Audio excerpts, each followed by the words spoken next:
Bonsoir à toutes, je suis très heureux de me retrouver là, voilà, pour ce shiur. Remercier voilà, mademoiselle Shirel Cohen qui nous a permis d'organiser ce shiur. En fait, le sujet qu'on va essayer de traiter, c'est celui d'essayer d'avoir les critères qui sont suffisants pour pouvoir avoir une vie équilibrée en couple. Voilà, c'était ça l'idée, de vous préparer pour le mariage éventuellement. Et de savoir que il faut avoir des critères, il y a un travail spécifique à faire avant, qui est très très important avant de se marier, un travail spécifique à faire avant le mariage. Pour vous donner un exemple, vous savez, c'est marqué que lorsque Yaakov il a décidé d'épouser Rachel, hein, là-bas bizarrement c'est marqué qu'il a dit à son beau-père, Lavan, il a dit « Je vais travailler 7 ans pour toi ». Ce qui paraît énorme, ouais. Il a découvert Rachel, il a absolument voulu l'épouser, il a été voir son père, il jouait à Rachel Bitra Tana. Je veux Rachel, je veux pas Léa. Je veux ta fille et je veux pas que tu vas sortir une, je sais pas d'où, du chouk là-bas du marché, tu vas sortir une Rachel. Et je veux la Ktana, la cadette, au cas où tu changerais les prénoms. Ouais, que Léa s'appellera dorénavant Rachel et Rachel Léa. Donc il voulait épouser Rachel absolument. Et il a dit à son père, je veux l'épouser, mais je vais attendre 7 ans. Voilà, je travaille pour toi 7 ans. Et là-bas, c'est marqué que Yaakov, et donc Yaakov, Yaakov et Rachel Sheva Shanim, donc il a travaillé pour elle 7 ans. Mais ces années-là, hein, elles étaient Be'enav. Ayou Be'enav Kiyamim Achadim. C'est marqué, elles étaient ces années-là comme, à ses yeux, comme des jours Achadim. Yamim Achadim, des jours Echad Echad, ça veut dire des unités de jours. Be'havato Ota, par amour pour elle. Ça va?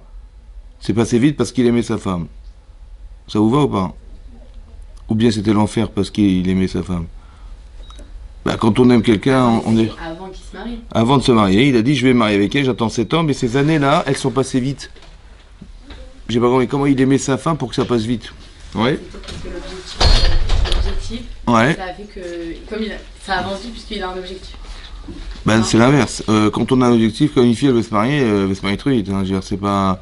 On a tous un objectif commun, on veut se marier, et quand on a décidé de trouver son prince charmant, on veut pas tarder, d'accord? Mais par amour, on veut pas tarder par amour, c'est l'inverse. C'est l'inverse, ouais. Et donc on comprend pas, Khamim demande la question, mais comment c'est possible que ça soit passé rapidement par amour pour elle? C'est l'inverse, normalement ça aurait été l'enfer par amour pour elle d'attendre. C'était trop long d'attendre, ouais, les gens sont pressés de se marier. Pourquoi dans la vie, les choses elles passent vite, des fois, et des fois c'est très très lent, c'est insupportable. Ouais. Vous avez vu que pour vous résumer un petit peu, quand on cherche à être quelqu'un, c'est jamais assez rapide. Ça veut dire que si par exemple on fait des études et on vous dit l'examen il est dans 3 semaines. Je dis 3 semaines, mais je suis pas prête, comment je vais faire? On peut pas repousser la date, pourquoi tu n'es pas pressé d'avoir ton diplôme? Ouais. Pourquoi tout à coup d'avoir les études passe très rapidement et quand on est à l'échéance, on dit ouais, on n'a pas le temps, c'est pas possible, je suis pas prête, je sais pas comment je vais faire, je vais pas dormir de la nuit, c'est pas possible, je vais réviser toute la nuit. Et là le temps passe vite. Quand on fait des études, le temps passe vite. Ouais, on ne sent pas le temps passer. Par contre, quand on attend d'avoir, ouais, on est dans l'expectative, il faut attendre. Ouais, j'attends d'avoir. Attendre d'avoir. Ouais, si on vous promet quelque chose, on dit, tu vas l'avoir, ouais, je vais te promettre, je sais pas moi, une voiture. Ouais, ça va? T'es contente ou pas? Après ton permis, tu auras la voiture. Combien de temps? Quand tu auras le permis, je t'offre la voiture. Je sais pas. Vous allez passer votre permis de conduire, la code, vous arrivez, papa, ça y est, j'ai mon code, j'ai ma conduite, super, la voiture. La voiture, oui, bien sûr, dans 7 ans. Hein? Dans 7 ans, la voiture, dans 7 ans, c'est trop long d'attendre 7 ans. Ouais. Alors, on se rend compte que quand on cherche à avoir, c'est long d'attendre. Parce qu'on attend d'avoir. Et on fait rien pour attendre d'avoir. Alors que quand on veut être quelqu'un, ouais, on dit, attends, je suis pas prête, est-ce que je suis prête? Attends, je veux avoir mon examen, mais je suis pas sûr d'avoir tout révisé et tout. Tout à coup, les choses passent vite, mais on n'est pas pressé d'être. Vous avez compris la différence? Vous avez dit quand on cherche à être quelqu'un, c'est jamais assez rapide. Mais quand on cherche à avoir... C'est rapide. L'inverse. Quand on cherche à voir, c'est trop lent. C'est trop, comment vous dire? On est impatient d'attendre d'avoir. Donc c'est trop lent. On aurait tellement aimé que ça aille plus vite pour se procurer ce qu'on cherche à avoir. Voilà. Alors ce que je veux surtout pas, c'est que vous soyez impatient d'avoir. Ça veut dire qu'il faut se préparer au mariage. Il faut être sûr et certain que vous vous sentez prête à être cette femme. Vous avez compris? Et dans ce cas-là, on va se rendre compte que Yaakov, il a mis 7 ans de sa vie, personnellement, avant de se marier. Pourquoi? Parce qu'il dit je veux être un mari idéal, je veux être un père idéal, je veux être parfait aussi. Il fallait que ses enfants soient parfaits. Or, vous allez vous rendre compte que vous allez engendrer ce que vous êtes. Vos enfants ressembleront à ce que vous êtes.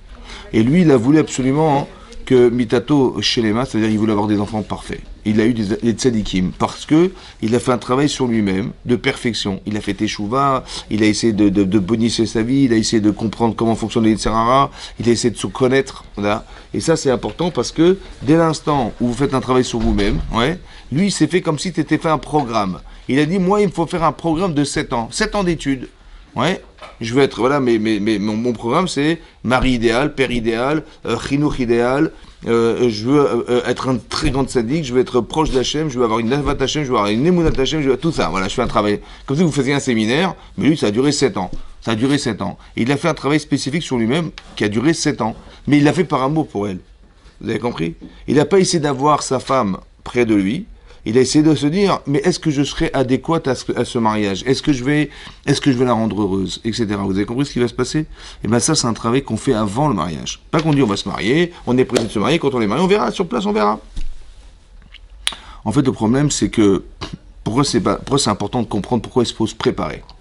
Parce que, vous êtes des filles. D'accord? Bon, je sais pas moi, quand on est à l'école, on va pas chercher des garçons pour aller jouer des jeux de filles. D'accord? Et les garçons, ils vont pas aller chercher des filles pour jouer au foot. Ça va? Donc, en fait, on voit qu'on n'est pas de même nature. En fait, votre mari, à quoi il va ressembler? Il va ressembler au petit garçon qui est dans la cour. Ça va? Ah, il n'a pas un petit garçon, hein. Mais la nature masculine, c'est le petit garçon qui est dans la cour. La nature masculine, c'est le garçon qui est dans la cour. C'est quoi la nature masculine? Bah, il veut se bagarrer, il est compétiteur, il adore le foot, il adore la bagarre, il adore la course, voilà ce qu'il est. Voilà. Votre mari, c'est ça. Maintenant, il a grandi, hein, mais la nature, on ne peut pas la changer. D'accord? Les filles, elles sont dociles, elles sont à jouer à la marelle. C'est un autre truc. Ouais, elles sont plus romantiques, elles sont... Vous avez compris? Maintenant, le truc, c'est que, brutalement, vous rentrez dans un monde qui n'est pas le vôtre. Est-ce que vous comprenez ce que je dis? Ouais. Vous allez côtoyer quelqu'un que vous aimez, évidemment, mais qui n'est pas de nature féminine. Et donc, il ne va pas forcément être adéquat au féminin. Il faut le savoir. Ouais, peut dire, vous allez voir que votre mari va réagir différemment, il va réfléchir différemment, il a des besoins différents, il a un corps différent, tout est différent. En fait, quand on dit dans la Torah, on va épouser quelqu'un, ouais, c'est marqué, Hachem il a dit, l'otov yatom levado, c'est pas bien qu'un homme soit seul, et c'est l'oézer, je vais lui faire une aide, kenegdo. Alors, on traduit kenegdo, soit ça veut dire face à lui, donc elle est face à face, soit ça veut dire contre lui. Maintenant, quand vous réfléchissez, il faut d'abord savoir que votre mari, il sera plus contre vous qu'avec vous. C'est pas pour vous faire peur, c'est pour vous dire que c'est comme ça, de nature.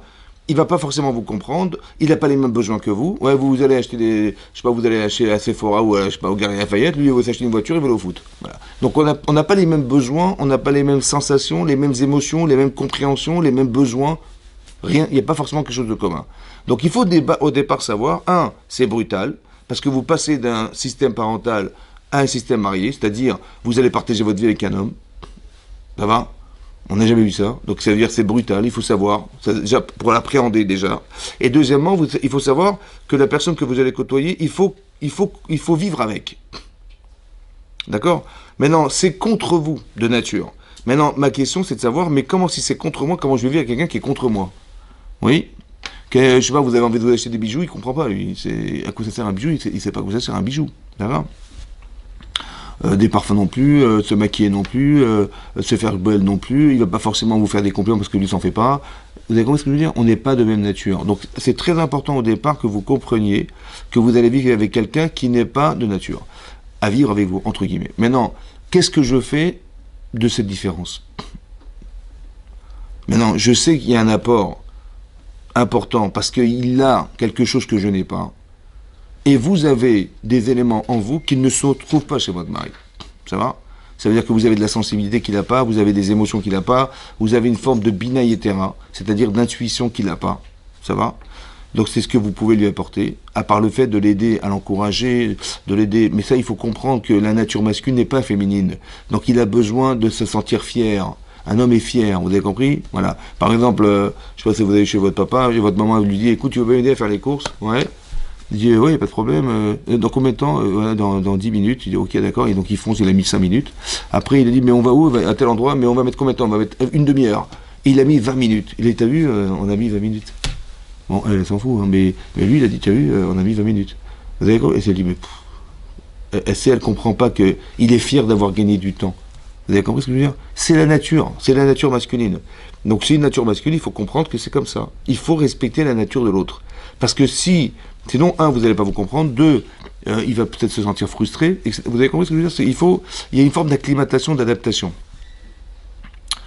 C'est comme je vous dis, imaginez-vous, voilà, imaginez-vous demain, vous êtes muté dans un autre pays. Ouais, vous allez vivre dans un autre pays, vous vivez en France, vous allez vivre en Chine. Voilà, vous allez vous retrouver à Shanghai, en Chine. Ça va? Maintenant, il faut apprendre le chinois. Il faut connaître Shanghai, il faut savoir où vous allez travailler, où vous allez vivre, où vous avez vos enfants, où est-ce que vous allez trouver un bétaménage, Beta Knesset. D'accord? Maintenant, si vous restez des Françaises en Chine, qu'est-ce qui va se passer? Vous allez vous ennuyer, hein, d'abord. Et puis vous allez vous être triste, vous allez être... oui? Maintenant, votre mari, il parle pas le même langage que vous. Ça va? Donc, qu'est-ce que vous allez devoir faire? Parler son langage. Et voilà, il faut apprendre à parler son langage. Sinon, vous allez souffrir, sinon il va être souffrir, sinon vous allez être malheureux. Il faut comprendre le langage masculin, il faut comprendre la logique masculine, il faut comprendre les émotions masculines, il faut voir qu'est-ce qu'il veut défendre un masculin. Et autant un homme, c'est pareil, il doit comprendre le langage féminin. Il y a un langage féminin, il y a une façon de réfléchir féminine. Vous allez voir, je vous donne des exemples dans la Torah, vous allez voir qu'il y a des amalgames, on ne se comprend pas parce que les mots ne se réfléchissent pas de la même manière. Vous allez comprendre après ce que je veux dire. Mais quelque part, il faut comprendre que pour que l'harmonie se fasse, il faut déjà s'y préparer. C'est ça que je voulais vous expliquer en amont. C'est pas pour vous faire peur, c'est simplement vous dire, voilà, on a été préparé. Souvent, des gens, ils se marient, ils n'ont pas été préparés au mariage, et après, malheureusement, ils se font des stéréotypes, où ils mettent des étiquettes sur leur mari ou sur leur femme, etc., etc. Mais en fait, parce que ce travail que je suis en train de vous expliquer n'a pas été fait au préalable. Il n'y a pas eu de préambule au mariage. Vous avez compris? Voilà. Et donc, de la même manière que vous faites une prépa pour rentrer dans voir des études, il y a des prépas. Ouais, pour rentrer en ingénieur, l'école d'ingénieur, il faut faire une prépa, faire maths sup, maths spé, etc. Ou pour aller au séminaire, il faut faire de l'école juive, j'en sais rien, moi, ou pour faire... Il y a une prépa. Donc là, ici, on n'est pas forcément préparé. Ou pas forcément complètement préparé. Donc on rentre dans le monde du mariage sans avoir tous les paramètres qui peuvent nous permettre de mieux comprendre comment ça va se dérouler. Ça, c'est une chose à comprendre. Donc, ce que je vous ai expliqué, c'est ça. Que Yaakov, il s'est préparé 7 ans. Mais c'est passé vite parce qu'il avait un programme, comme un programme scolaire. On ne voit pas les temps passer quand on fait des études. On dit, bien, il s'est passé 5 ans, on n'a rien vu passer. Parce que, jour après jour, il y a des contrôles, il y a des cours, il y a des contrôles, il y a des examens, etc. Donc, on est prisonnière, entre guillemets, d'un cursus qu'on va devoir pour atteindre un diplôme. Donc, on a très envie d'avoir ce diplôme. Mais on va se rendre compte que le temps qu'on a passé pour l'avoir, il a été vachement rapide. Il s'est passé très rapidement. Et bien qu'on ait envie d'avoir ce diplôme, mais en fait, pour l'avoir, il faut être. Vous avez compris la différence? Pour avoir, il faut être dans l'aptitude, il faut avoir les compétences. Et ces compétences, j'ai peur de ne pas les avoir, j'ai peur. Je devrais avoir peur de ne pas avoir ces compétences. Quand je vais marier, j'ai peur de ne pas être cette femme. C'est ça. Et donc, j'ai besoin de l'être. Pour ça qu'il y a un travail, il faut lire, il faut se cultiver, il faut voir, il y a des livres qui ont été écrits sur le mariage, etc. La vie de couple, comment ça se partage. Une vie de couple, c'est pas... il y a des choses qu'on va partager ensemble, mais qui sont... il faut bien distinguer entre la cohabitation. La cohabitation, ça veut dire qu'on se donne des tâches, vous comprenez, hein? Voilà, c'est comme une entreprise. Et tu fais ça, je fais ça, on se partage des tâches, on va cohabiter ensemble. Non. Le mariage, c'est de la coexistence. C'est-à-dire que vous allez partager ensemble quelque chose. Ça va? C'est beaucoup plus puissant et plus... émotionnel. Ça va, j'ai pas de patron, je suis pas dans une entreprise, je vis quelque chose qui va me construire en tant que femme. D'accord? Ça veut dire que vous allez être des jeunes femmes, vous allez être des mamans, vous allez être des femmes, des mamans, après vous allez être un jour, vous allez être des belles-mères, après vous êtes des grands-mères, mais ces femmes-là ne sont pas les mêmes. Donc il y a une évolution qui va se faire au fur et à mesure de votre existence de femme, il va y avoir une évolution. Vous avez vu votre grand-mère, vous avez vu votre mère, c'est pas la même. Ouais, votre grand-mère vous adore, etc. Votre mère vous met des pressions. Mais votre grand-mère aussi, elle mettait la pression à ses enfants. Seulement, comme elle n'est plus responsable de ses enfants, votre grand-mère, elle n'a que le kiff d'aller retrouver ses petits-enfants, ce que la mère n'a pas. Vous avez compris? Maintenant, si vous comprenez ça, vous comprenez que vous pouvez comprendre les réactions de votre maman ou de votre papa.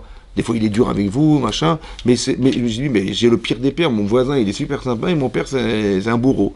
En fait, c'est pas ça, c'est qu'il a tellement de responsabilités qu'il engage, qu'il veut absolument que vous réussissiez, qu'il est très intransigeant avec vous. Mais c'est pas parce qu'il est dur, c'est parce qu'il a peur. Donc quand vous comprenez les choses, Vous pouvez dire, ah d'accord, bon, il a peur que je réussisse pas, il a peur que je rate mon éducation, il a peur que je rate mes études, j'en sais rien. Donc, me met une pression que je ne trouve pas ailleurs. Quand je travaille avec mon père, on fait des devoirs avec lui, il est bouillant, quoi. Je sais pas ce qu'il lui prend, mais parce qu'il a la responsabilité de votre résultat. Vous avez compris? C'est pas qu'il vous aime pas, il dit, mais comment il est dur avec moi, mais non, c'est parce vous le représentez quelque part, et à la fois, il a envie que vous réussissiez. Donc, cette pression, personne ne l'a que lui. Si vous faites un cours particulier avec des enfants, bah, vous allez recevoir, je sais pas, 25 € de l'heure, il a compris, il n'a pas compris, bon, vous allez vous investir. Mais vos enfants, c'est différent. Il faut qu'ils réussissent. Vous avez compris? Il faut que ça marche. Et ça, cette pression-là, on l'a pas hein, quand on est à l'extérieur. Maintenant, qu'est-ce que je peux vous dire? Alors, ça, c'était un peu la structure du shiur, c'est-à-dire que vous compreniez l'enjeu, c'est ça qui était important, l'enjeu. C'est marqué, il y a plusieurs personnages dans la Torah. Hein. Ouais. Il y a plusieurs couples, on va dire. Il y a 3 essentiels couples dans la Torah qui sont celui d'Avram et Sarah. Oui. Il y a celui de Yitzhak et Rivka et celui de Yaakov et Rachel qui m'intéresse. Pour comprendre comment ça. Au départ, il y avait un couple. Au départ, le premier couple de l'humanité, c'est Adam et Chava. Ça va? Maintenant, on va se rendre compte que déjà, au départ, il y a un problème de communication. C'est-à-dire, comment c'est marqué dans la Torah? Le Satan, ça veut dire que le Nachash, le fameux Nachash, il veut absolument, il est là pour faire fauter Adam et Chava. D'accord? Et donc, il faut être capable d'avoir les outils ou bien les réponses à ces questions du Nachash, du serpent. Qu'est-ce que fait le Nachash? En fait, le serpent, il va essayer de séduire. En fait, il n'a pas été voir Adam, il a été voir sa femme. Et il lui a dit, est-ce que vous pouvez manger des arbres du Gan Eden? Elle a dit, oui, bien sûr. Il dit, par contre, celui-là, on ne peut pas. Et Rachid nous explique qu'il a fait exprès, en fait, de lui poser la question pour qu'elle arrive à dire, celui-là, on ne peut pas. Ok. Pourquoi tu ne peux pas? Parce qu'Hachem, il a dit, le Etzadat, Tovara, il ne faut pas y toucher, sinon on va mourir. Il a dit, on ne peut pas le manger, on va mourir. Il a dit, mais tu n'as pas compris. Mais tu sais ce que c'est que ce fruit-là? Ce fruit, c'est le da'at du bien et du mal. Ça veut dire que vous avez la connaissance du vrai et du faux. Vous savez ce qui est vrai, vous savez ce qui est faux. Ça va? Par contre, le tov et le ra, le tov, c'est le côté péjoratif, le côté émotionnel qu'il y a dans le vrai. Ça va? Vous faites la différence entre le bon et le bien, entre ce qui est bon et ce qui est bien. Ouais. Elle savait ce qui était bien, mais elle ne ressentait pas le bon. Et lui, il ressentait, et on sait ce qui est faux, mais on ne ressent pas le mal. Et nous, souvent, on fait l'amalgame entre le bon et le bien. Oui. Est-ce que tout ce qui est bon est bien? Non. Et tout ce qui est mal est mauvais? Non plus. Par exemple, le chocolat, c'est bon? C'est bon. C'est bon le chocolat. Les glaces, c'est bon? C'est bon les glaces. Mais est-ce que c'est bien d'en abuser? Ben non. Vous avez vu? Si je mange trop de chocolat, je vais avoir des caries, je vais grossir, et j'ai pas envie. Donc c'est bon, mais c'est pas forcément bien pour ma santé. Vous avez compris? Ou alors, d'étudier, ça fait mal à la tête. D'accord? Donc ça fait mal. Mais est-ce que c'est mauvais? Non plus, vous avez compris? Donc il faut faire la distinction. Donc on croit que quand c'est bon, c'est bien, et quand c'est mauvais, c'est mal. C'est faux. C'est pas forcément vrai. Vous avez compris? Et donc, qu'est-ce que fait le Hetzana? Qu'est-ce que fait le Nachash? Il dit, mais vous serez qu'Elohim, vous n'avez pas compris, vous serez qu'Elohim, vous serez deux mondes, vous avez la notion du bien et du mal en vous, mais vous allez gagner, c'est extraordinaire. Et elle voit que c'est Tov, elle voit marqué Tov, c'est Nechmad, c'est agréable, et Ta'ava, c'est plaisant. Voilà ce qu'elle a vu. Et elle a été attirée, elle a pris le Hetzana, elle a mangé. Ça va? Pourquoi je vous parle de Chava? Parce que Chava, c'est la représentation féminine de toutes les femmes de l'humanité. C'est-à-dire, un jour, Adam et Chava ont fauté. Ça va? Alors vous allez me dire, sur les milliards de femmes qui vont naître dans ce monde jusqu'à la fin des temps, des milliards, qu'est-ce qu'on a fait? Ouais. Qu'est-ce qu'on a fait? On a pris une femme et on a pris un homme. Allez hop, débrouillez-vous, l'humanité va dépendre de vous. C'est ça qu'on comprend? Si on en est là aujourd'hui, on va dire c'est à cause de Chava et à cause de Adam. C'est ça ou pas? C'est ça ou pas? À cause d'eux. Mais est-ce que vous imaginez une seconde que c'est possible que l'humanité va dépendre du choix de 2 personnes dans l'humanité entière? C'est possible ou pas? Ça vous paraît logique ou pas? Dites non, dites non. Bah non, c'est sûr. Donc, hein?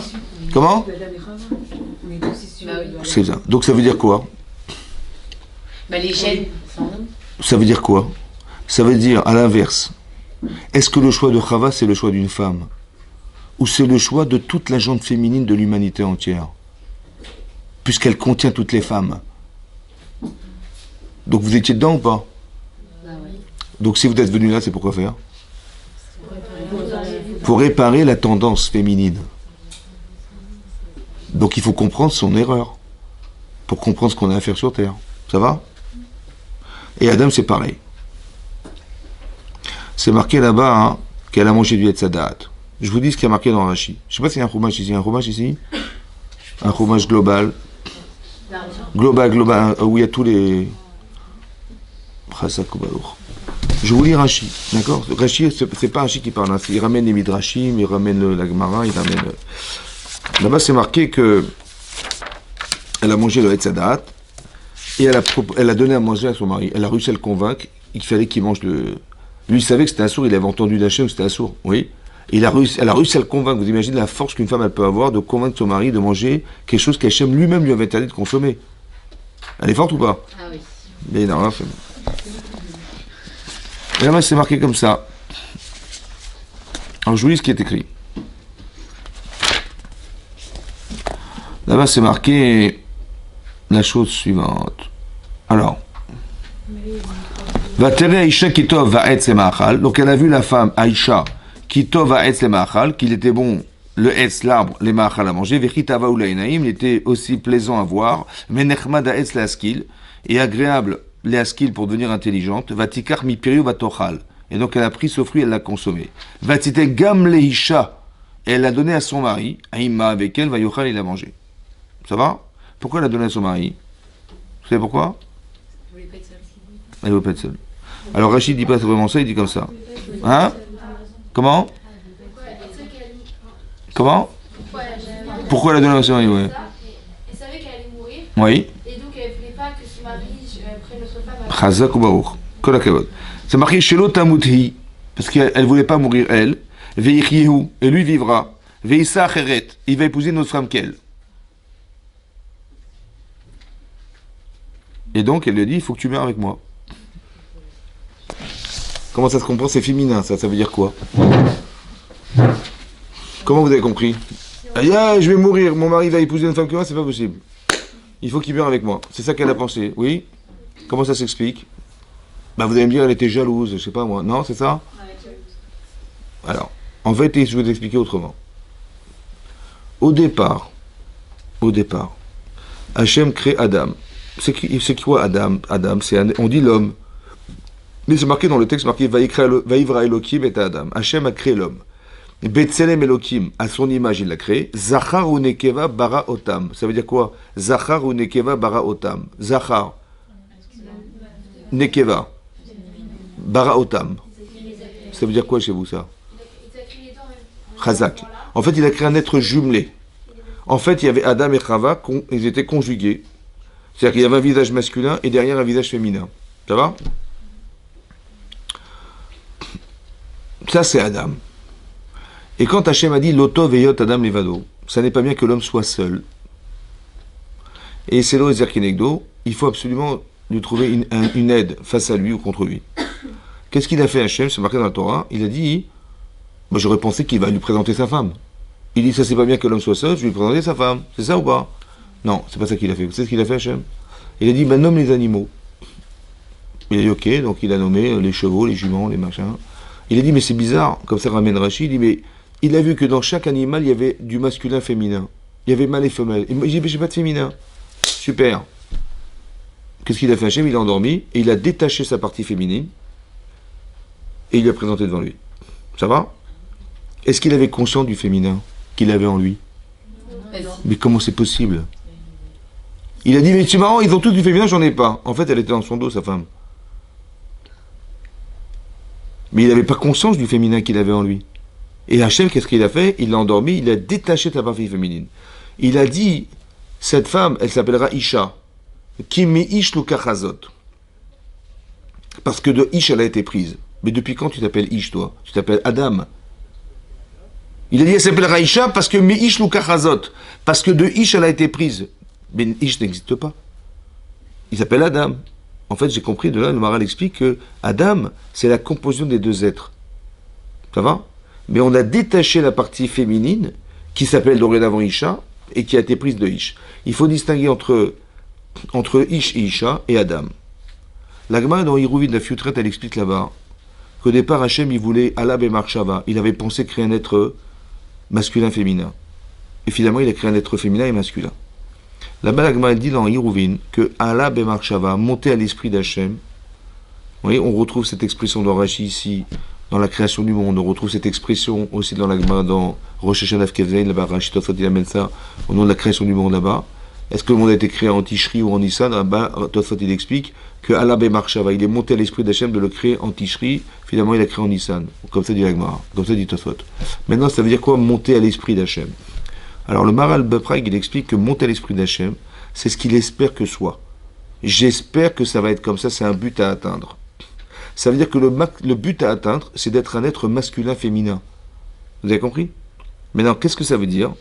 Il était masculin et il avait du féminin. Mais son féminin, il est où son féminin, à votre avis? Mais il est en face de lui. Vous êtes le féminin de votre mari. Ça va? Ça veut dire qu'il y a une potentialité féminine qui existe dans l'homme. C'est pour ça qu'il décide d'épouser cette femme en particulier, amoureux d'elle. Mais il est amoureux de son féminin potentiel. Et vous êtes tombée amoureuse du masculin qui est en fait en vous, mais qui est attiré par cet homme parce que vous êtes des femmes, mais vous avez un masculin potentiel. Le but, en fait, c'est d'arriver à nourrir ce masculin chez vous, qui va faire de vous un être masculin-féminin. Et le but de cet homme, c'est d'arriver à nourrir son féminin parce qu'il est masculin-féminin. Est-ce que vous comprenez? C'est ça Adam. C'est ça le but. C'est d'arriver à être Adam. On a détaché les êtres pour arriver... Le but, c'est d'arriver à être Adam, c'est-à-dire un être masculin-féminin. Juste une petite parenthèse. Ici, vous avez compris que Adam, il n'avait pas conscience du féminin. Ça va ou pas? Mais est-ce que sa femme, elle avait conscience du masculin? Non. Est-ce que sa femme, elle avait conscience qu'elle était attachée à son mari? D'où on a une preuve de ça. Écoutez-moi bien. Vous savez qu'elle avait, elle, conscience qu'elle était rattachée à cet homme, alors que lui n'avait pas conscience qu'il portait en lui son féminin. Parce que justement, comme avec l'accident du fruit, justement, Oui. quand elle a dit si moi je dois mourir, autant que. Qui meurt avec moi? Oui, pourquoi? Parce qu'en fait, c'est à moitié. Il se dit, on n'a qu'un seul être. La conscience, c'est. Chazak ou Kolakavod. Je sais pas pourquoi tu es venu au cours, toi. Ça veut dire qu'une femme est associative. Elle se sait associer à l'autre. Vous avez compris? Associative. Ça veut dire que elle n'a pas voulu le tuer parce qu'il était... Elle est jalouse, il va épouser une autre femme que moi. Tu ne peux pas épouser une autre femme que moi, je suis ta femme. Vous avez compris ce qu'il veut dire? Donc si je dois mourir, tu dois mourir avec moi, tu n'en auras pas d'autre. Une femme, elle pense qu'elle a qu'un seul mari, c'est celui-là. Vous avez compris ce que je veux dire? Mais la femme, elle a ce truc que l'homme, il n'a pas. Que n'a pas. Alors je vais vous expliquer pourquoi. On explique là-bas dans les Sfarim, ils expliquent comme ça. Un exemple que je vous donne, vous allez comprendre l'association. Et ça va vous aider à comprendre des choses dans votre vie aussi. Imaginez-vous quelqu'un, il sort du travail. Ça va? On lui dit où tu vas? Je dis, bah, je rentre chez moi. Vous demandez à sa femme qui sort du travail, mais où tu vas? Il dit, bah, je rentre chez moi. Ils ont la même réponse. Après, je lui dis à son mari, mais pourquoi tu rentres chez toi? Il dit, je suis crevé. Fatigué. Vous demandez à sa femme, pourquoi tu rentres chez toi? Je dis, ben, j'ai un mari, j'ai des enfants, je dois préparer à manger, j'ai les devoirs des enfants. C'est marrant, elle n'a pas la même réponse. Comment ça se fait? Parce que la femme est associative. C'est-à-dire qu'elle sait qu'elle est associée. Elle en a conscience. Donc, j'ai un mari, j'ai des enfants, je dois préparer à manger, je dois faire les devoirs des enfants. Elle est associée à ce qu'elle a choisi d'être. Vous avez compris ça? Son mari n'est pas associé. C'est pour ça que quand vous allez rentrer chez vous, vous allez voir votre mari, par exemple, il va s'asseoir sur le canapé en train de lire un journal. Et vous allez faire la popote, vous allez ranger la maison, vous allez occuper des enfants, vous allez faire les devoirs. Et lui, il est là comme ça. Et vous allez, mais je comprends pas, mais il est fou, quoi. Mais je comprends, mais tu vois pas que je suis occupé, tu peux pas m'aider, hein? Tu vois pas que je suis occupé? Il va vous dire, il va mais pourquoi tu t'énerves? Attends, mais tu m'as rien demandé. Mais si tu me demandes, mais moi avec plaisir, je te rends service avec plaisir, mais tu m'as rien dit, je pensais que tu n'avais pas besoin de moi. Vous avez compris? Il n'est pas associatif. Vous avez compris ce que je veux dire? Ça s'appelle la nature masculine, ça. Donc quand je le sais, je ne vais pas m'énerver puisque je le sais. Je vais dire, écoute, mon chéri, quand je rentre, si tu peux m'aider, fais les devoirs, moi je vais m'occuper de ça. Quand vous ne savez pas, Vous dites, mais c'est pas possible qu'il m'aime cet homme, c'est pas possible, parce que quand j'aime quelqu'un, je me dis, attends, tout de suite, je me présente, qu'est-ce que je peux faire pour toi, ou est-ce que je peux t'aider? Donc, s'il n'intervient pas, c'est qu'il m'aime pas. Vous avez compris ce que vous allez faire? C'est un amalgame qui est faux. Il vous adore, seulement, hein, il n'est pas associé. Vous avez compris la différence? Donc, si vous savez qu'il n'est pas forcément associé, vous n'allez pas vous énerver. Vous allez dire, je vais lui apprendre à s'associer à moi. Ce que vous avez, vous, comme vocation naturelle, lui, il n'a pas. Ce que j'apprends de Chava, c'est qu'elle était associative au point où elle assume, elle est tellement... C'est une erreur hein, dans sa façon de penser, parce qu'elle dit... Elle dit pas, écoute, j'assume, il doit se marier, bah, qu'il se remarie, voilà, j'ai pas été la femme, j'ai pas été à la hauteur, j'ai fauté, bah, mais non, elle va lui proposer de mourir avec elle, tellement elle est fortement associée à son mari. Vous avez compris ce que je veux dire? C'est ça. Quelle est la réponse d'Hachem à cette question-là? Comment elle a osé faire ça? Comment ça se répare ce genre d'erreur? Qu'est-ce qu'il a dit à Adam? Il a dit à Adam, pourquoi tu as fauté? Elle a dit, mais c'est la femme que tu m'as donnée. Et Chava lui a dit, pourquoi tu as mangé? Elle a dit, mais c'est le Nachash. D'accord? Qu'est-ce qu'il a proposé à Hachem, à Chava? Qu'est-ce qu'il lui a dit à Chava? Hachem. Ouais, qu'est-ce qu'il a dit? Arba arbe etzboner. Arba arbe, multiplie, je multiplierai ta souffrance. Ouais, bon. Après, il est marqué Ve'eroner, ta grossesse. Ouais, des doses et des machins, c'est pas sympa. Be'etsef tel dibanim, dans la souffrance tu accoucheras. Mais qu'est-ce que ça a à voir avec son erreur? On sait bien que, est-ce qu'Hachem il punit? Hein? Oui ou non? Oui ou non? Non. Il faut savoir que la punition, chez Hachem, c'est une correction. Ça va? Nous, quand ça va pas, on va payer des amendes, on va, je sais pas, on va nous mettre en prison. Il n'y a pas de prison dans la Torah, vous avez remarqué, c'est bizarre, non? Ça veut dire que la solution, elle est dans la problématique que je vis. La solution, vous voyez, quand il m'arrive un truc dans ma vie, je dis, ah, qu'est-ce qui m'arrive, machin? Il faut que vous sachiez que ce que vous vivez, ce qu'on appelle un neige dans la Torah, un châtiment dans la Torah, c'est pas qu'on veut nous faire mal. C'est que la difficulté à vivre ce que je vis, c'est l'incapacité de m'adapter à ce que je suis. C'est ça qu'Hachem voulait me montrer. D'accord? C'est dur, vous voyez? Tu dis, ah, mais ça m'a fait mal et tout ça, ou ça a été compliqué. Il faut savoir que ce que vous vivez n'est pas le problème, mais la solution. Ça va? La solution, encore une fois. Après, je vous donnerai quelques exemples pour vous expliquer ce principe. Il n'y a pas de neige dans la Torah qui est un châtiment. Ça n'existe pas dans la Torah. D'accord? Donc ce qui existe, en fait, je suis ma'amine que ce qui m'arrive, ça va forcément répondre à quelque chose chez moi. Ça va? En quoi le fait d'accoucher dans la douleur, ça vient répondre à quelque chose chez cette femme? Et toutes les femmes de l'humanité entière. Pourquoi il faut souffrir pour accoucher? Pourquoi? Hein? Techniquement, l'enfant, c'est l'avenir. Oui, alors? Et le fait de souffrir, Oui. pour apprendre à Chava, Oui. que pour le futur, parfois, il faut subir une chose. Mais pourquoi il faut souffrir? Bizarre. Elle n'a pas voulu souffrir. C'est par exemple si vos enfants ne comprennent pas, vous leur mettez des baffes ou vous faites comment? Il faut que ça souffre, hein, il faut que... Chava, elle n'a pas voulu souffrir de voir son mari avec une autre femme. Ouais.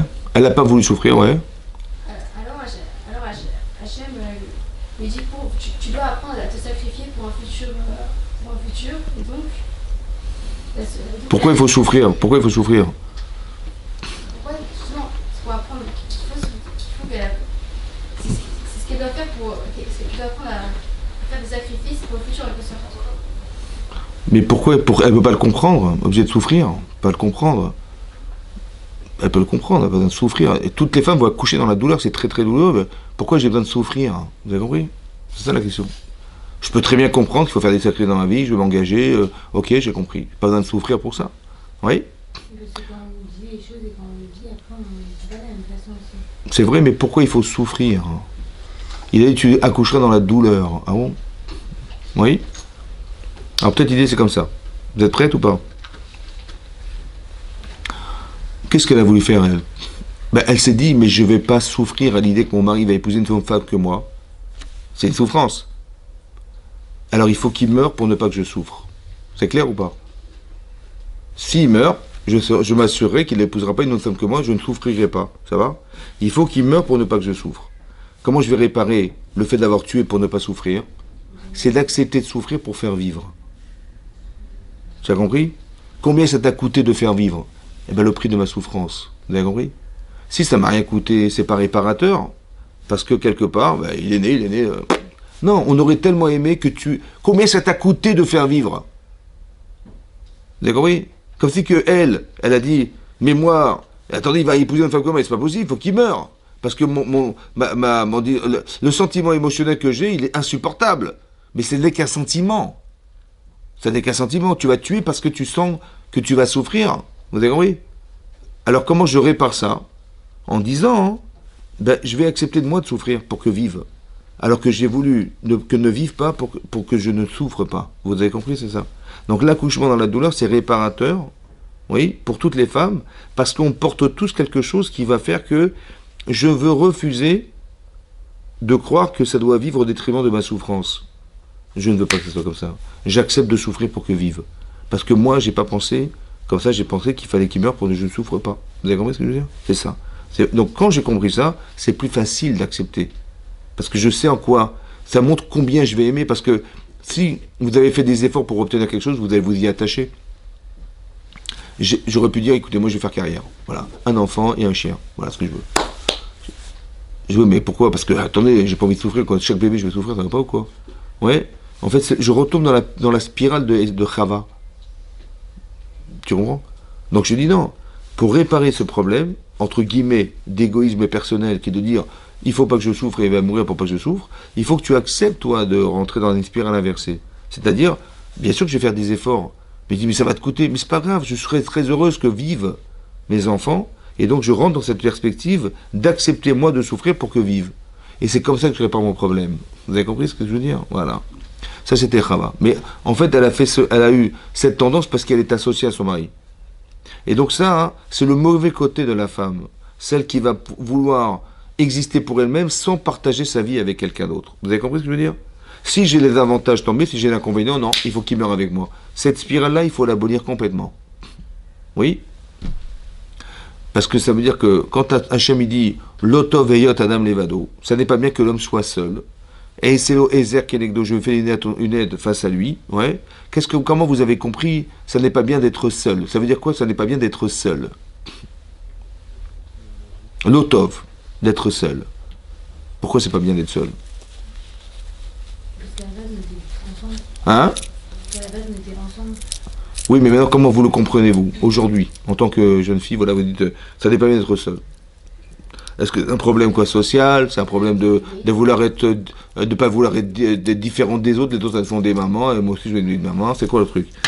C'est pour faire réaliser à l'homme la mitzvah de prière au Père. Hein? C'est pour faire réaliser à l'homme la mitzvah de prière au Père. Alors ça, c'est vrai, mais il est marqué l'otov à Adam. Ça n'est pas bien que l'homme soit seul. Et du coup, Adam, c'est la... C'est quoi, ça veut dire quoi d'être seul? De penser qu'à soi. Hein? De penser qu'à soi. Chacun pense à soi. Par exemple, on dit en od minevado. Ça veut dire quoi, en od minevado? Hachem, on dit en od minevado. Hachem, il n'y a rien d'autre que lui. Il est levado, il est seul en fait. Oui? Mais pourquoi lui il peut l'être et moi je peux pas l'être? Lui il peut être levado, Dieu, hein, il peut être levado, mais moi je peux pas être levado. Hein? On est fait de lui. Mais pourquoi lui il peut être... Ça veut dire quoi être levado? Ça veut dire quoi lui il peut être seul? Parce qu'on a des défauts, on a des minutes à réparer. Parce qu'il dépend de personne. Razak. Ça veut dire que Hachem crée le monde. Maintenant le monde dépend de lui. Mais est-ce que lui dépend du monde? Non. Ça s'appelle levado. Mais moi, ce que je peux dire, moi, je me suffis à moi-même. Est-ce que je peux dire ça? Ou j'ai besoin de personne d'autre que de moi-même? Je peux le dire ou pas? Non. Pourquoi? Je vais vous dire pourquoi. Vous savez qui vous êtes? Comment vous savez? C'est quoi votre caractère? C'est quoi votre niveau d'intelligence? C'est quoi votre sensibilité? D'où vous savez qui vous êtes? D'où vous savez? Hein? Mais si vous savez. Bah, j'espère que vous savez quand même. Hein? Mais comment vous avez su? Ben, la confrontation à l'autre. Ouais. Est-ce que vous êtes intelligente? Ben, il faut que quelqu'un d'autre soit en face de moi pour que je teste. Est-ce que vous êtes avenante? Est-ce que vous êtes chesed? Ben, j'en sais rien. Ben si. Comment tu reçois tes copines? Est-ce que tu invites Shabbat? Est-ce que tu dis non, oh là, ça va me coûter trop cher? Ouais, vous avez compris pas? Mais sans l'autre, vous êtes incapable de vous définir. C'est impossible. C'est pour ça que l'otov et yot levado, ça n'est pas bien d'être seul. Parce que je ne peux même pas savoir qui je suis si l'autre n'existe pas. Vous avez compris? Et à part ça, hein, je sais que je ne pourrai jamais exister seul. Ça veut dire qu'il y a se connaître, et devenir quelqu'un. Ça va? Et devenir quelqu'un, il faut l'autre. Vous avez compris? Dans le cadre du contexte du mariage, vous ne pourrez jamais devenir une maman ou une femme mariée si vous n'avez pas votre mari, c'est impossible. Ça va? Vous avez compris? Vous ne pourrez jamais envisager d'être mère si vous n'avez pas de mari non plus. Ça va? Maintenant, vos enfants, ils vont naître. Ça va? Maintenant, quand vous êtes des jeunes filles, on fait un peu ce qu'on veut, quoi. C'est vrai, hein? Ça va? Bon, mais devant vos enfants, vous allez faire ce que vous voulez? Non. Est-ce que vous allez dire des bêtises? Non plus. Est-ce que vous êtes des mauvais exemples? Non plus. Donc c'est quoi le mariage? Hein? C'est? Comment? Le mariage, c'est le filtre de toute la bêtise que je porte en moi que je vais devoir enlever. C'est comme tu rentres dans un bain et toute la saleté elle monte. Tu te débarrasses. Ouais? Parce que si vous avez des mauvais exemples, vos enfants, ils vont être de mauvais enfants. Ouais? Si vous êtes, vous contredisez, catastrophique. Vous avez remarqué que les enfants, ils regardent leurs parents, mais avec des jumelles, hein, c'était un microscope. Ouais, il va vous dire, maman, elle va dire, fais ta fila. Bon, d'accord, tu peux commencer d'abord avant moi, ça te dérange pas. Papa, fais tes devoirs, fais tes machins, révise ta Mishnah. Bon, papa, je veux bien, mais tu commences quand à étudier? Ils adorent les contradictions, ça va? Mais pourquoi c'est comme ça? Parce que je sais que je suis regardé. Il y a ma femme qui me regarde, mon mari me regarde. Et à part ça, mes enfants, ils me scrutent. Donc le moindre regard, le moindre contradiction, le moindre, c'est filtré. Et j'ai pas envie de rater l'éducation de mes enfants, donc je suis obligé, moi, d'éliminer tout ce qui ne va pas chez moi pour que mes enfants soient parfaits. Vous avez compris ou pas?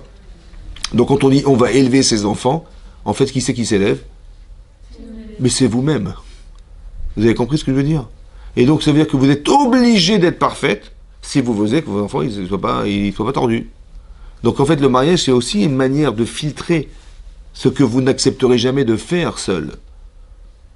L'otov yot levado. Vous avez compris ce que je veux dire? Ce travail-là, il va se faire en couple, il va se faire avec vos enfants, mariés, etc. Vous avez compris? Vous allez devenir une sadéquette obligée. Obligée. Si vous n'êtes pas une sadéquette, vos enfants, ils ne seront pas des sadikim. C'est vrai? Du coup, avant le mariage. Et donc ça, ce que je suis en train de vous expliquer, c'est que ça, il faut le savoir avant déjà. Il y a un travail spécifique à faire en amont de savoir tout ça. Que vous allez devoir faire un travail sur eux. Donc, si vous devez bien éduquer vos enfants, c'est pas sur le tac que ça va se passer. Parce que c'est du tac au tac. Il faut savoir répondre au tac au tac. Il faut savoir que vous allez risquer de faire des choses qui, inconsciemment ou consciemment, vont créer peut-être des traumatismes sans vous rendiez compte. Vous avez compris? Ou par exemple, imaginez-vous, votre fils, il monte sur la table, il casse les verres. Vous avez fait la table de Shabbat, et monsieur, il monte, il pousse les assiettes, il fait tomber les assiettes, les verres. Comment vous allez réagir? Hein? Comment vous allez réagir? Hein? Non, mais il a tout cassé. Hein. Vous allez vous énerver ou pas? Un petit peu, quand même, un petit peu. Vous êtes gentil, mais bon. Maintenant, hein, vous allez peut-être crier, même. Ça va, vous allez crier. Maintenant, il a éteint la lumière, Shabbat. Oh là là. Tu aurais pu faire attention, quand même. Donc, vous avez cassé les verres, il a cassé les verres, vous avez sauté en l'air. Et là, il a éteint la lumière, vous dites, oh, comment on va faire maintenant, purée. Vous n'avez pas mis en colère. Maintenant, l'enfant, hein, c'est une feuille vierge. Il n'y a rien d'inscrit dessus. Il a cassé les verres, vous avez crié. Il a éteint la lumière, vous n'avez pas crié. Donc, qu'est-ce qu'il pense, lui? Que casser les verres, c'est plus grave que d'éteindre la lumière Shabbat. Ce qui est vrai ou c'est faux? Vous avez compris ce que je veux dire? Donc ça se réfléchit. C'est un exemple que je vous donne. Mais c'est-à-dire que le chinook, ça se réfléchit. La vie de couple, ça se réfléchit en amont. Et si on est bien préparé, on sait comment on va réagir à l'instant T où ça va se passer. Si on n'est pas préparé, vaille que vaille, je sais pas ce qui va se passer. Après, vous avez compris? On risque de faire des mauvais choix. On risque de faire des choix sur l'instantané, sur l'instant T qui va se passer. Et ça n'a pas forcément été réfléchi au départ. Vous avez compris? Quand c'est réfléchi, je sais me retenir. Quand c'est pas réfléchir, je fais comme je le ressens. Et comme je le ressens, c'est pas forcément vrai. Vous avez compris? C'est pour ça que il y a un travail, il faut lire, il faut vous instruire, il faut lire des bouquins sur le mariage, etc. Il y a des gens qui ont réfléchi pendant 20 ans, ils vont écrire des choses. C'est mieux d'avoir cette information avant de se marier que de l'avoir après. Vous avez compris? Vous allez rentrer dans des shidouchim, vous allez rentrer dans tout ça. Il faut comprendre pourquoi on fait un shidour, comment ça se vit un shidour. C'est aussi important. Parce que vous allez rencontrer quelqu'un, Attendez, j'ai peut-être mon mari en face de moi, comment je vais faire? Je vais paniquer, ou il va dire un truc, non, j'ai eu peur, si c'est lui mon mari, j'en veux pas, il a fait des bêtises, ou il va... Vous avez compris. Il faut partir déjà du principe que vous n'allez pas vous marier. Vous rencontrez quelqu'un, ça va? Ça va vous dégonfler déjà la pression. C'est vrai? Parce que si tu dis, ouais, j'ai peut-être mon mari en face de moi, je vais regarder avec des microscopes. Et donc, chaque détail, c'est tout, ça va, je vais voir les tâches comme ça, alors qu'elles sont petites peut-être comme ça. Ouais. Partir du principe que vous allez rencontrer quelqu'un. Donc la pression déjà, hein, c'est comme vous rencontrez une copine. Je sais pas, une copine, vous rencontrez une copine, bah, si elle me plaît, sympa, si elle me plaît pas, je passerai une autre, c'est ça. Donc on part du principe qu'on va rencontrer quelqu'un. L'avantage du Shidour, c'est que on sait pourquoi on est là, on sait ce on veut faire. Il y a eu déjà une étude préliminaire qui a été faite sur les personnes. Oui. On a vu les parents, on a vu les beaux-parents, on a vu les machins, on a vu les garçons, on a vu les frères et sœurs, on a vu la famille. A priori, ça a l'air de coller, ça va. Voilà, disons qu'il y a un semblant de perspective qui fait qu'on peut proposer. C'est très important ça, qu'il y ait une analyse au départ. Oui, il y a des gens qui vont vous dire, moi je vois des gens qui me disent,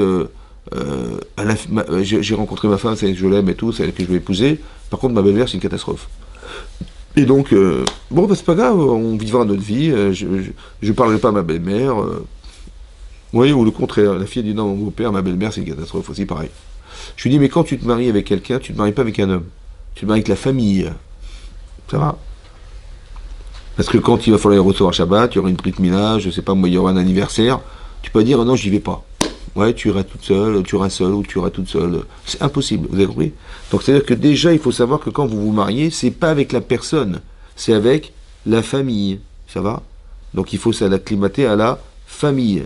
Il faut réfléchir à ça aussi. Pas de dire, voilà, c'est lui que je veux épouser, après peu importe, mais si on s'en va, si on se sauve, de toute façon ma belle-mère je ne la supporte pas, on va se sauver. Non.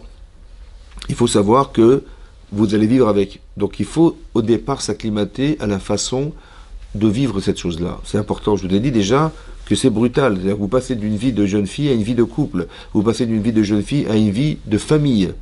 Oui, il y a des gens autour de vous. Tout ça, c'est quelque chose qu'il faut savoir au départ. C'est très important de s'acclimater à cette notion déjà de partage familial. C'est pas que vous avez marié qu'une personne. Voilà, je lui ai dit, mais tu peux pas occulter le fait que ta belle-mère, c'est ta belle-mère. Et qu'est-ce que tu vas dire à ta femme? Tu vas toute seule, ça ne se fait pas, vous avez compris? Ou alors tu dis, non, moi je ne vais pas lui parler, tu te débrouilles avec elle, c'est impossible. Ou dire, non, je te refuse d'aller parce que j'y vais pas, tu n'y iras pas non plus. On peut pas empêcher une femme d'aller voir ses parents, on ne peut pas empêcher un mari d'aller voir ses parents, sous prétexte qu'on ne supporte pas ses beaux-parents. Vous avez compris? C'est impossible. Donc il faut trouver des moyens de pouvoir se réconcilier, de faire du shalom. Oui? C'est-à-dire de mettre de l'ordre dans ce désordre. Le shalom, c'est pas la paix. C'est l'extrapolation de l'ordre, c'est la paix. Vous avez compris? Mais il y a du désordre.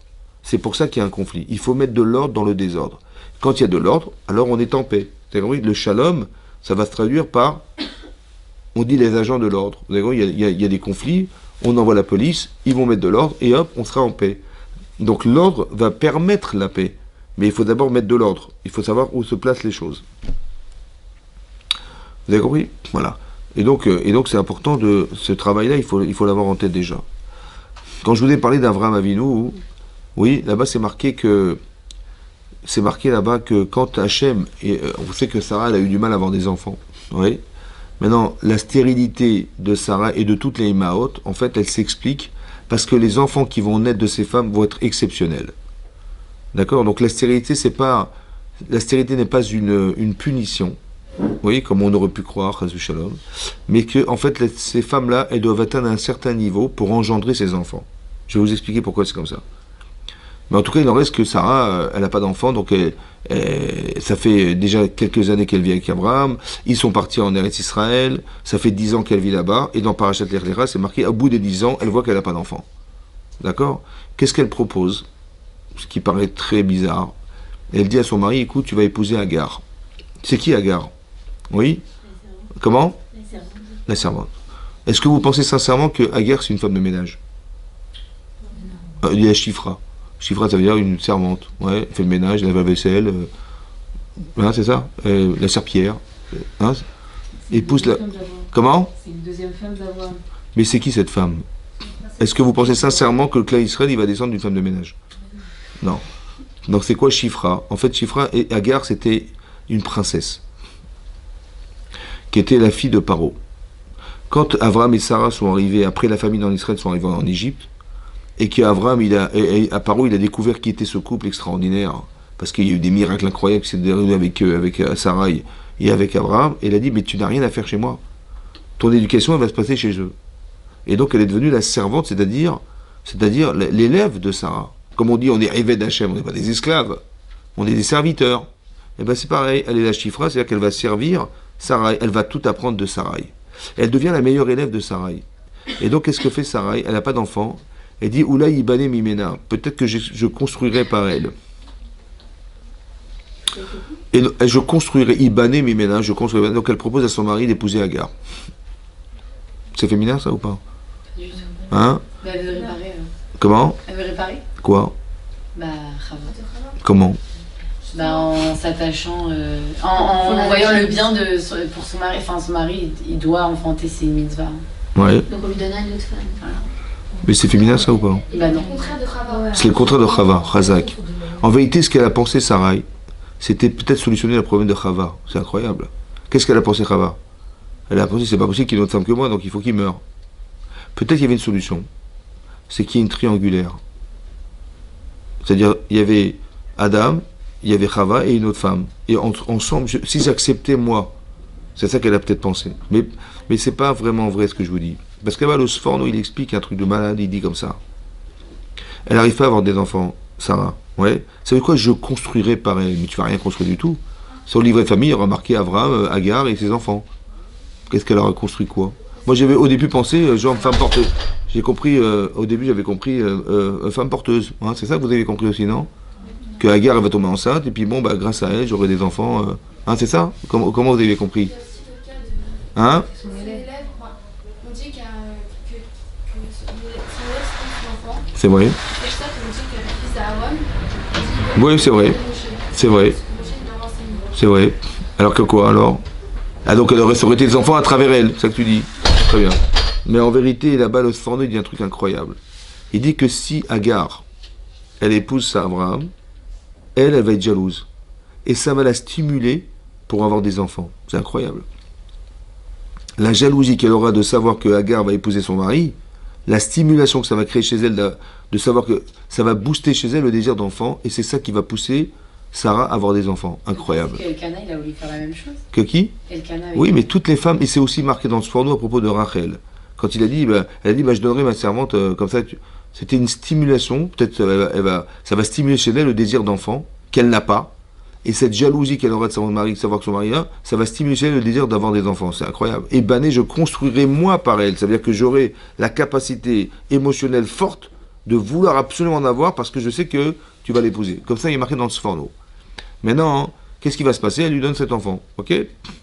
Maintenant, Agar, elle tombe enceinte. Donc il accepte d'écouter sa femme, elle tombe enceinte. Ça va? Mais là, tout à coup, malheureusement, elle s'est vantée. Agar, elle a dit, elle est devenue Sarai Gvirta Kalabenea, ça veut dire que sa maîtresse, qui était Sarah, elle devient légère à ses yeux. Qu'est-ce que ça veut dire? Ça veut dire qu'elle a dit, mais c'est qui la femme d'Abraham à votre avis? Si la femme d'Abraham c'était Sarai, ouais, alors elle aurait dû tomber enceinte tout de suite.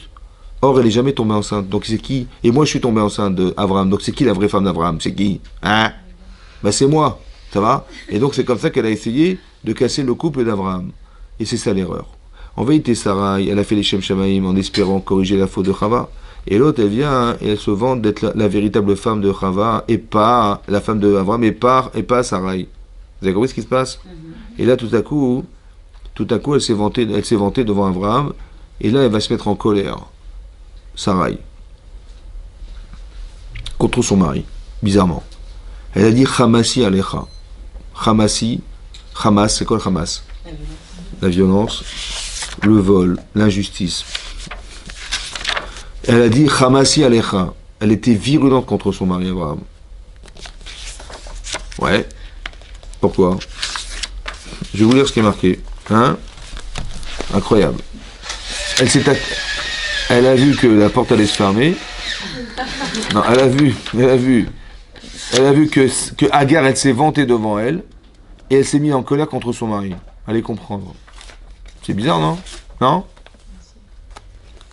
Alors je vous dis ce qui est marqué.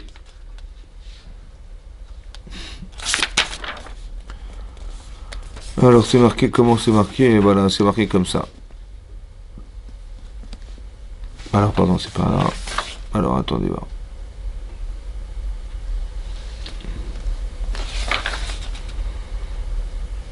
Voilà.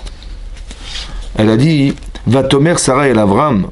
Elle a dit, donc Sarah et Avram, Hamasi Alecha. Anochi Natati Shifrati Becheker, je t'ai donné ma servante dans ton sein, va Tere Kiarata. Elle a vu, elle, qu'elle est tombée enceinte, va Ekal Behenea, je suis devenu légère à ses yeux. Ishpot Hashem Beni Bencha. Hashem, il jugera entre toi et moi. Ouais, méchante. Hein? Hachem jugera entre toi et moi. Ça veut dire, mais qu'est-ce qui lui prend? Tout à coup, elle est virulente. Ouais. On ne sait pas pourquoi. Alors, Rachid expliquait comme ça. Regardez ce que dit Rachid. Rachid est comme ça. Alors, Hamasi Asouili, donc l'injustice qui m'est faite. Alecha animati la onesh. Sur toi, je repose le châtiment. Comme si qu'elle disait que c'était une injustice qui m'arrive là. Que quoi? Quand tu as prié Hachem, parce que vous savez, dans la paracha ici, ouais, quand Lot, qui était à la fois le neveu et le beau-frère d'Avraham Avinu, il a été pris en captivité, et qu'il a su par Og Melech HaBashan que son frère, son neveu, qui était son beau-frère, parce qu'il était le frère, Lot était le frère de Sarai, ouais, il a été pris en captivité, il dit, Mitzvah, allez, je vais courir, je vais lui sauver sa vie.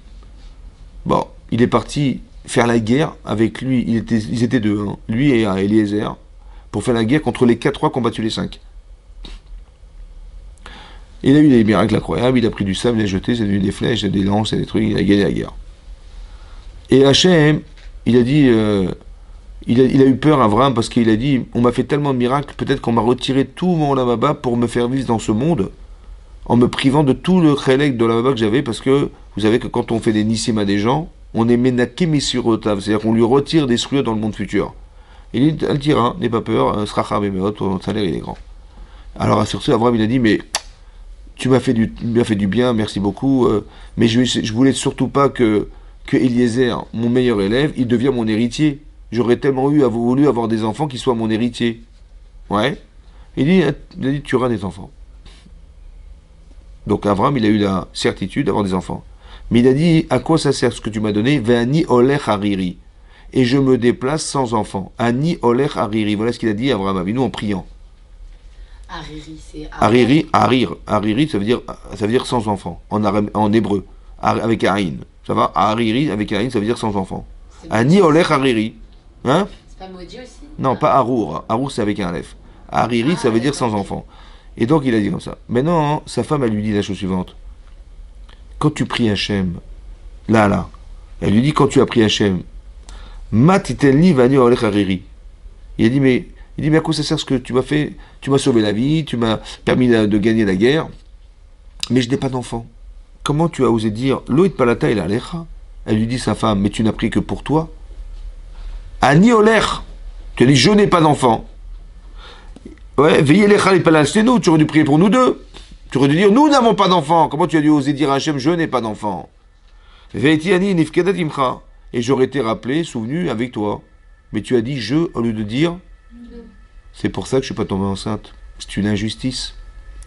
Mais moi je croyais que c'était moi qui avais un problème, parce que Hachem il t'a promis d'avoir des enfants, mais il m'a pas dit à moi d'en avoir. Donc je dis peut-être que tu en auras avec une autre que moi, donc j'ai proposé ma servante. Ça va?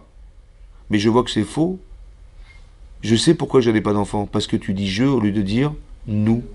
Et donc si tu avais dit nous, alors on aurait été deux. Alors Hachem il m'aurait promis quelque chose qui va. J'aurais pu recevoir cet enfant parce qu'on est deux. Mais quand tu dis je, Hachem il veut bien me donner, mais il peut pas parce que tu dis je. Vous avez compris ce qu'elle est en train de lui dire ou pas? Ça fait mal, hein? C'est ça. Elle s'est mise en colère. Elle dit c'est une injustice.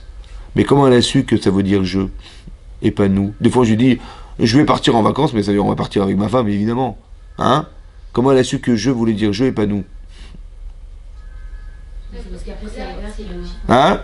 Il n'a pas précisé avec qui il voulait avoir l'enfant. Non, parce qu'à la suite de quoi elle s'est énervée? Parce que Agar elle se vante, ça va, et son mari il reste indifférent. Ils sont seuls, quoi. Ah, il n'a pas réagi maintenant qu'il a son enfant.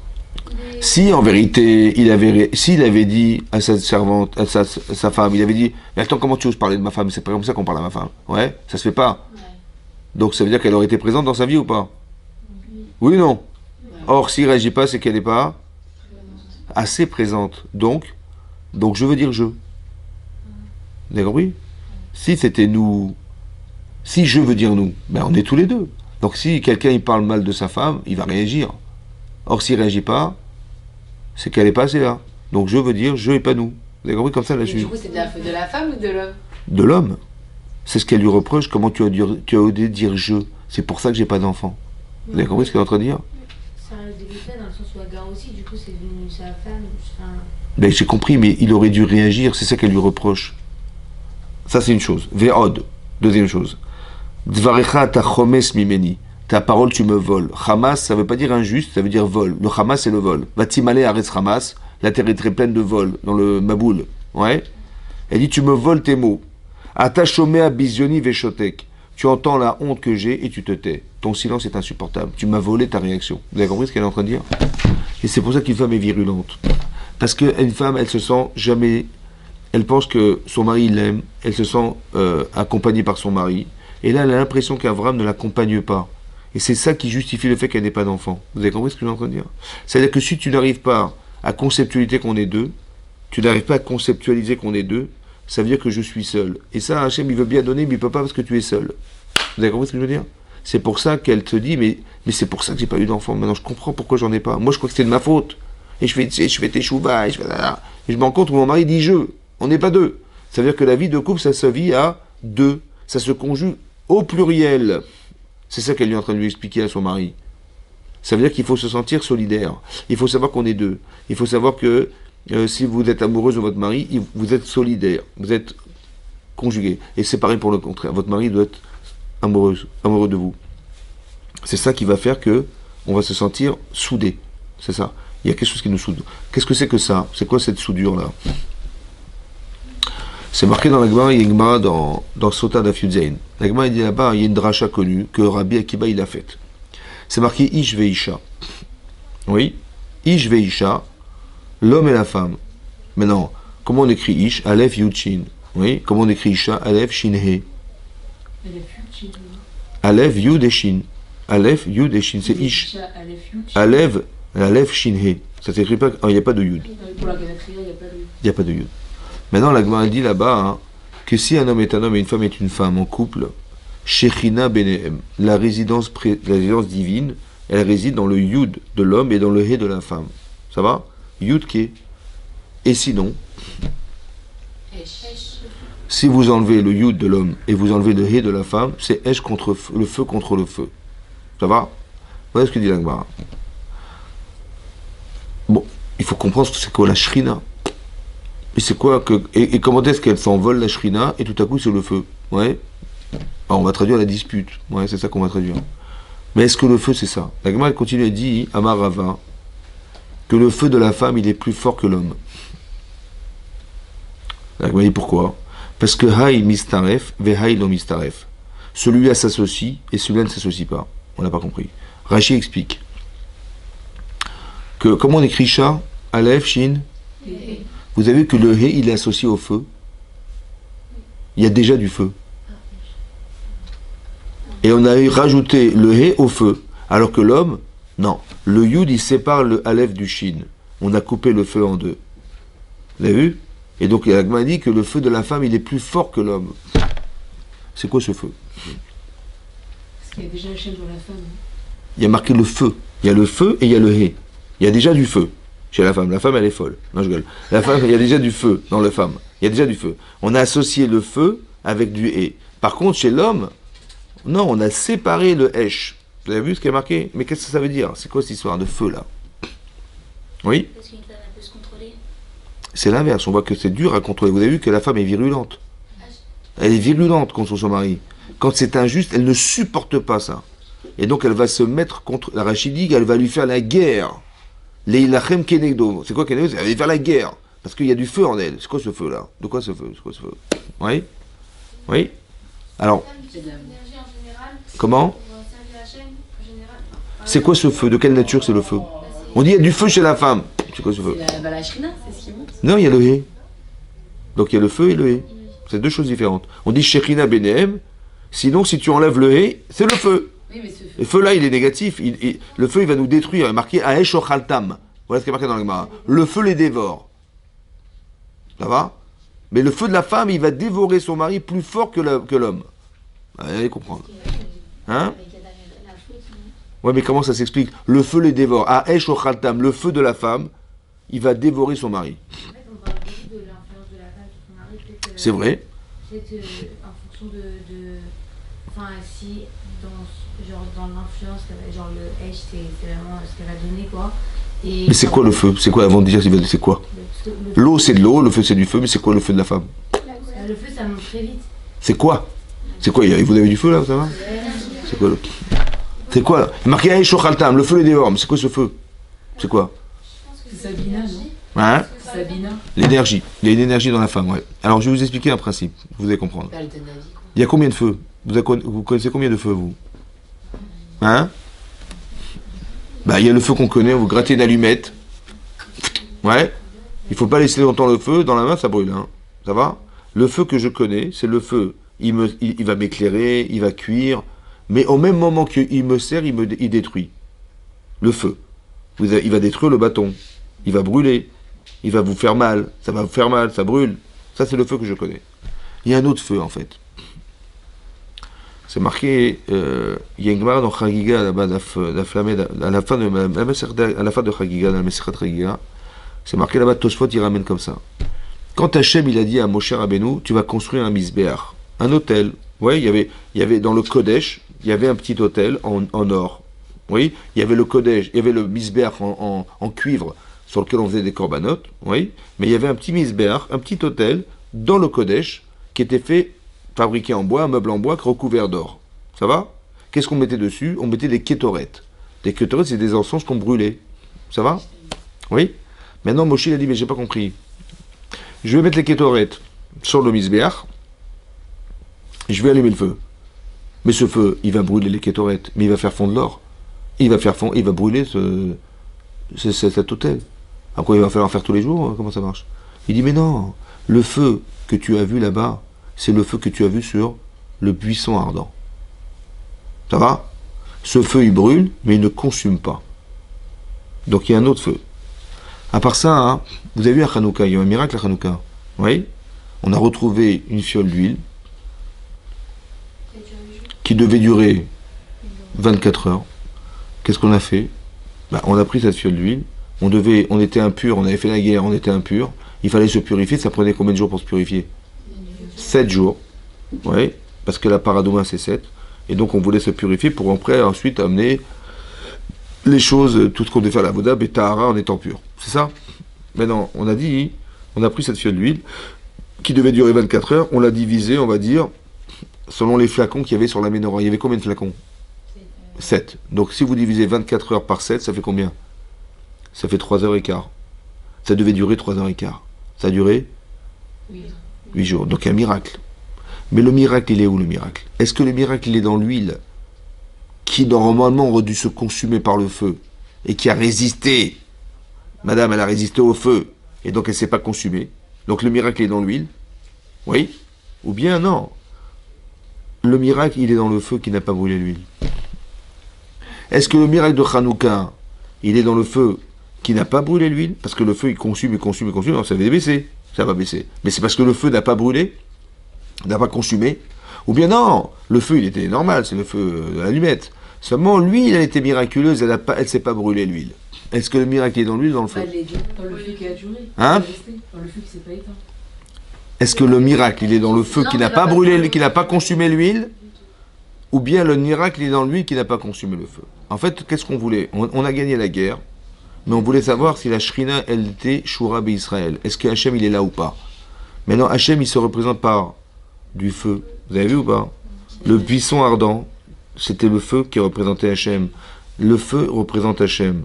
Ce feu, il brûle, mais il ne consume pas. Vous avez vu ou pas? À la différence du feu que vous grattez, il y a du feu chez la femme. Ce feu, il brûle, mais ne consume pas. C'est ça le Hesh. Il faut être capable d'associer Hachem à ce feu-là. Et le feu de la femme, il est plus fort que l'homme. Vous avez vu? Il y a comme un feu divin chez la femme. Très puissant. C'est pour ça qu'elle a moins de biscuits. Comment? C'est pour ça qu'elle a moins de biscuits. Exactement, parce que moins besoin de se réaliser puisqu'elle est déjà. Vous avez compris? Le Hesh, en vérité, c'est ça. Alors j'ai expliqué que c'est quoi l'association des êtres. Vous dites la Shekhinah Benehem. Oui. Je pense que quand une femme, elle aime son mari, et quand un homme, il aime sa femme, Shekhinah Benehem. Le sentiment que vous ressentez, c'est la Shekhinah.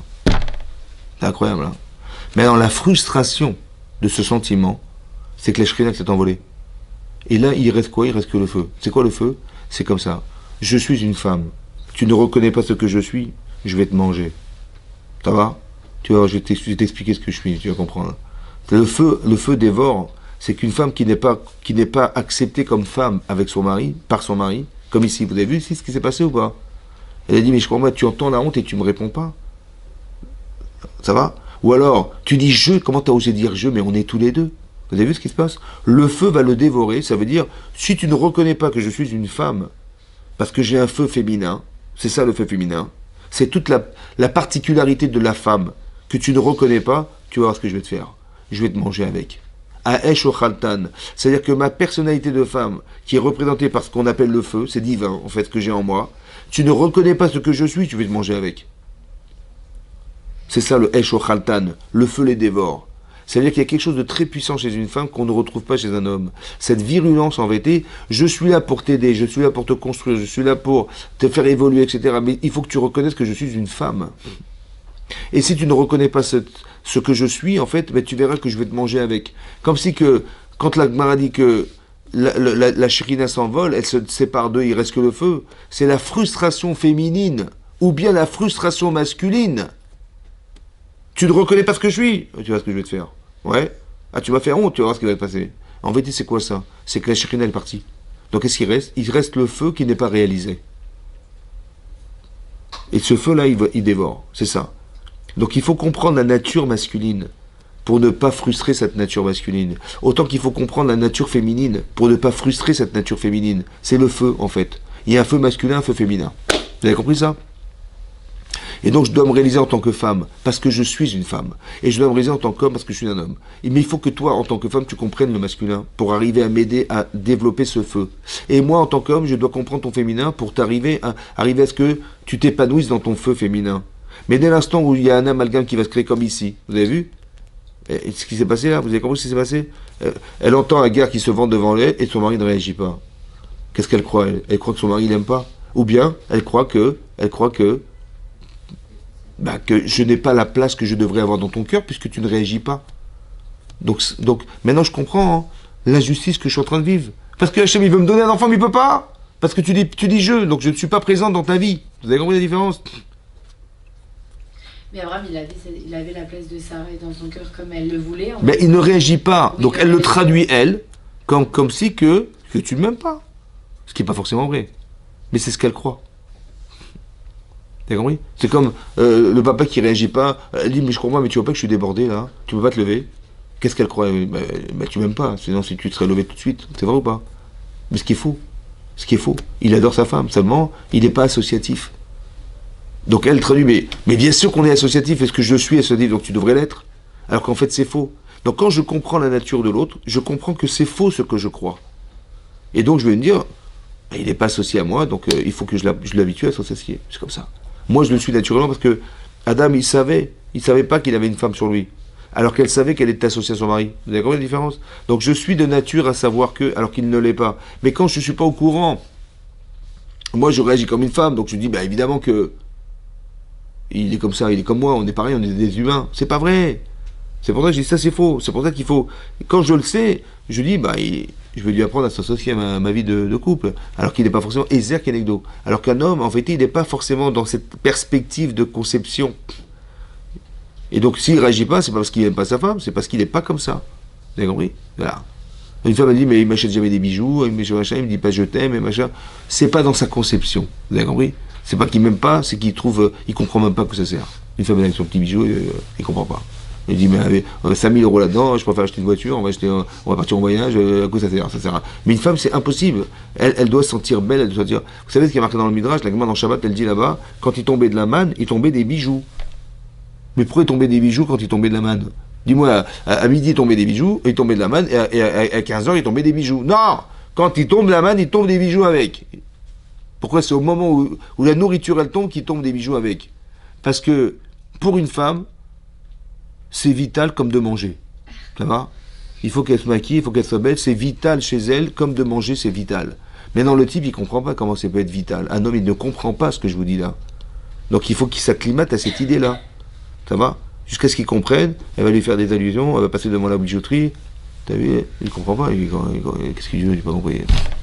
Il va chaque fois trouver des arguments pour essayer d'échapper à ça, parce que ça ne lui parle pas, vous comprenez? Il faut qu'il arrive à s'acclimater à ça. C'est ça une femme. Donc, tant qu'il n'a pas compris, il va rester un homme. Il ne faut pas qu'il reste un homme. Il ne faut pas qu'une femme reste une femme. Il faut devenir masculin, féminin, c'est-à-dire, il faut rentrer dans cette logique, absorber la logique féminine pour un homme. Et c'est comme ça qu'on arrive à nourrir son masculin féminin. Vous avez compris? Voilà.